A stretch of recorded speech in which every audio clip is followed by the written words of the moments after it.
Hello YouTube. I just want to do a quick review on my 2020 Sportsman 570 Touring ATV.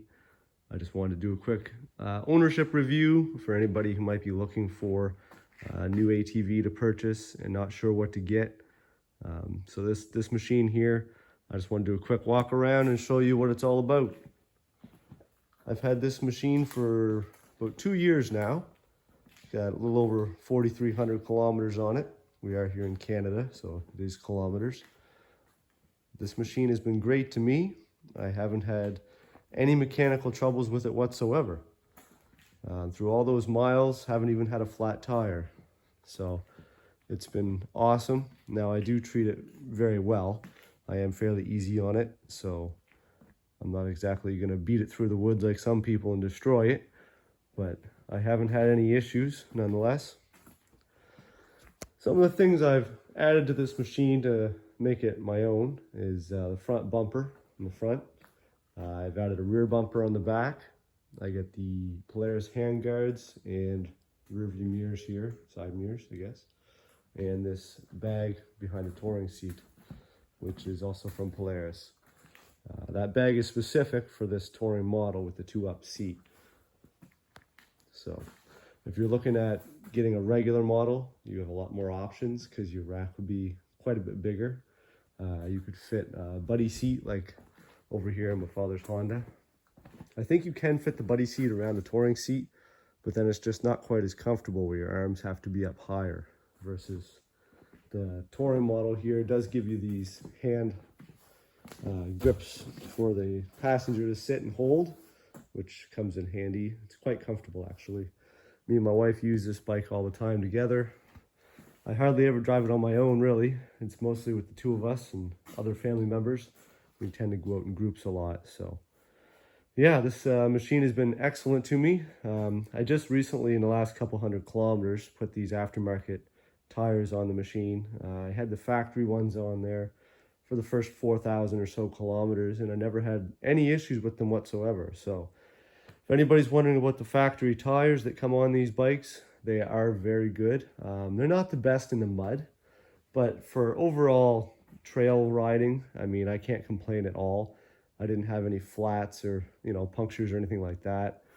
And they did last. I mean, there was still quite a bit of tread left on them. I was actually able to sell them online. So they were really excellent. But I decided it was time to go a little bit bigger, a little beefier. I went with these Kimpex Trail Troopers. They're a little bigger than the tire that was on there. What was on there was a 25 by 8 in the front and 25 by 10 in the back. And these are 26 by 9 in the front and 26 by 11 in the back. So they're a little bigger. Now spacing was a little bit of an issue with those. I did have to shim them out a little bit. As you can see, I'll show you here. I had to put a couple of washers in behind the hub. Now that didn't affect anything. They run straight. I torqued them to spec. They've never come loose. That just spaced out the tire, so I had a little bit of extra room there between the tie rod end, you can see behind the strut. It was almost touching, so that gave me a little extra space, which is nice. I have the Winch, 3,500 pound winch I have on there from Polaris. I got that from factory, and I have had to use it a couple times. Not necessarily for myself, but pulling other people out. It's definitely come in handy and well worth the money. If you're ever out on your own and you get stuck, it's an 800 pound machine, you're not going to pull it out yourself. Or if you're out with, some friends or whatever, and somebody decides to get stuck, then it comes in handy, that's for sure. Plus, you can also use it for some work if you're pulling anything around your yard or whatever. So, yeah, the machine, this machine has been excellent. It's got all your basic features here. We got your high beam and your low beam headlights. We got my winch in and out, that's where they put that, which is excellent. Your kill switch, reverse override, which basically allows you to have full power in reverse. Otherwise, it is limited for safety reasons. These bikes do have all-wheel drive system instead of a conventional four-wheel drive system. So you just click that lever from two-wheel drive to all-wheel drive, and the machine will engage all four wheels, full-time all-wheel drive, which is actually a very good system, I find. I haven't had any issues with it myself.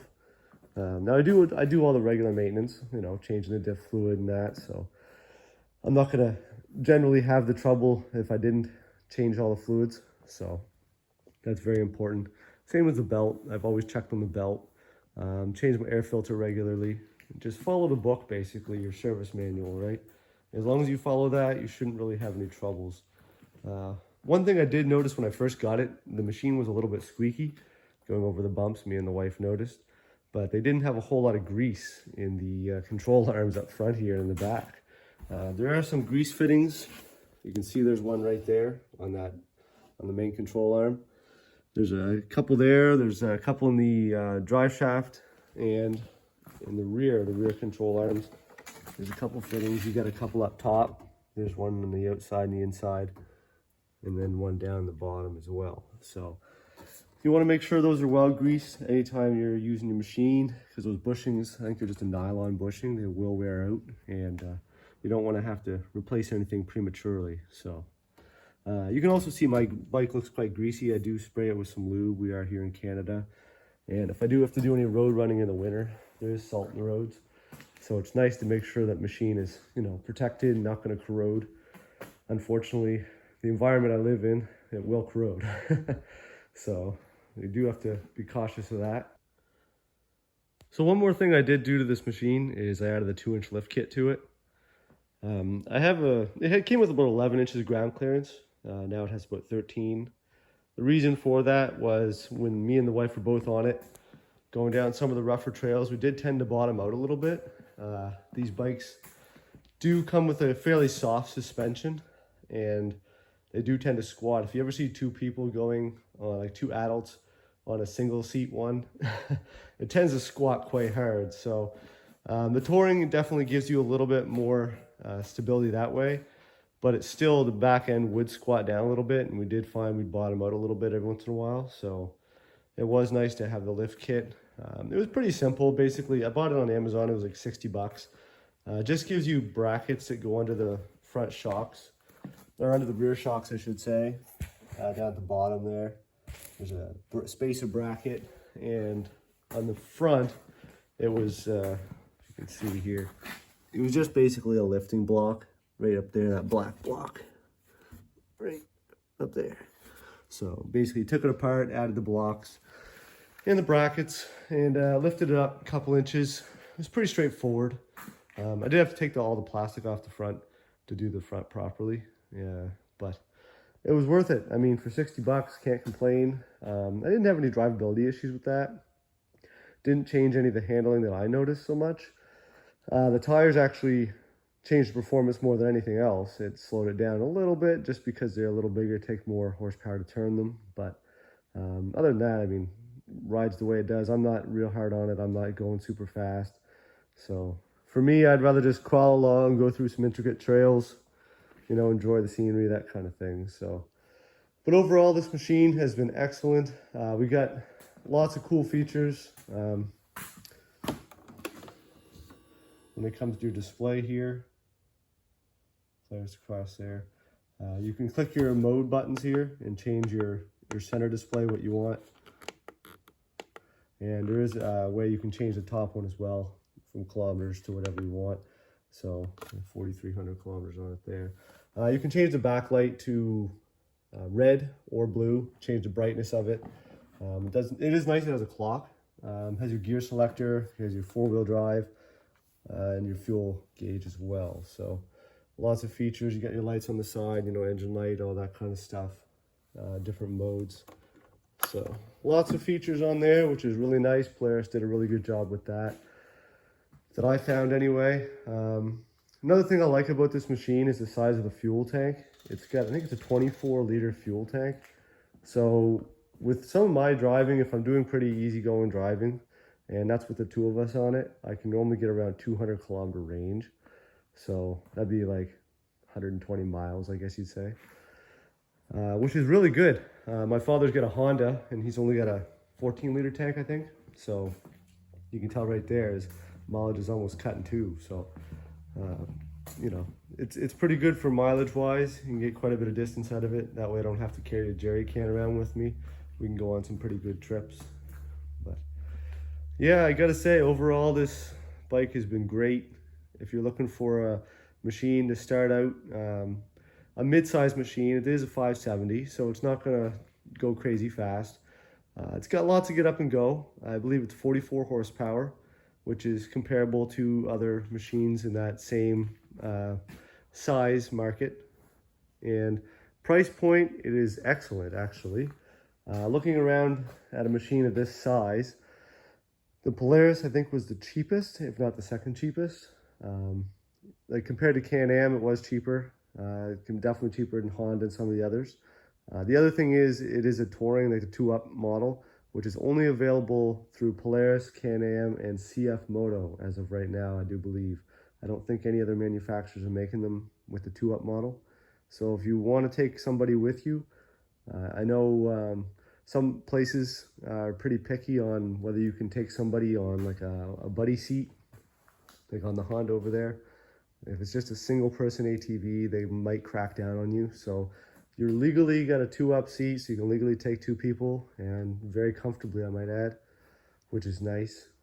But yeah, for that price point, this bike, I do believe I paid $10,400 for it, brand new in 2020. Now with inflation, of course, we all know things are more expensive now, and they are harder to get. They had this one on the floor when I bought it, but for that price, it was great. I'm in Nova Scotia here, Nova Scotia, Canada, and the dealership I dealt with, Patterson Sales, they were excellent. They threw in a front bumper and a helmet for me, free of charge, and they've been great for any questions I've had. So contact your local dealer if you're interested in buying a Polaris machine. Ask them about the 570 Sportsman. This is the base model, of course. If you wanted to add, this one doesn't have power steering. If you wanted to add power steering or anything, it is a little bit more. I think $1,000 more. And then you can get the premium model, which comes with the automotive paint, versus this one just has the plastic. But the plastic I do like because you don't have to worry about scratching. You know, you scratch it and it stays blue. If you get the automotive paint, you scratch it, it's black underneath. So it doesn't shine as much, but I like it myself for all I need. I didn't need the, you know, it's an off-road vehicle. I didn't need the automotive paint on it. As you can see on the razor here, the automotive paint. It's very nice, but when it gets scratched, it's kind of painful. So yeah, this bike has been excellent, and I highly recommend Polaris. I'm a little biased to Polaris because, you know, we got other Polaris here. So anyway, but if you're looking for a machine, especially a 2-up machine for the right cost, I would highly recommend it. Anyway, thanks for watching. Have a good day.